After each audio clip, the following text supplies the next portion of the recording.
first bit of egg white. It just makes everything easier to mix later. In other words, don't fold, just stir in briskly. See, just fish them about. Now in a few dollops.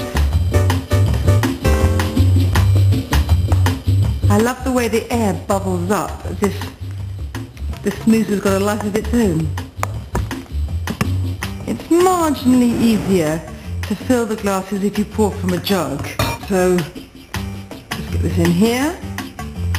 Okay, and we're ready to roll.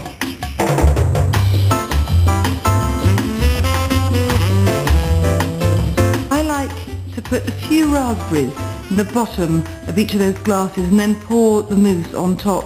And something very strange happens when it sets, which takes about 2 or 3 hours in the fridge. It's as if the passion fruit liquid seeps through the mousse and souses the berries. And then on top you have this light layer of fruity chocolate mousse.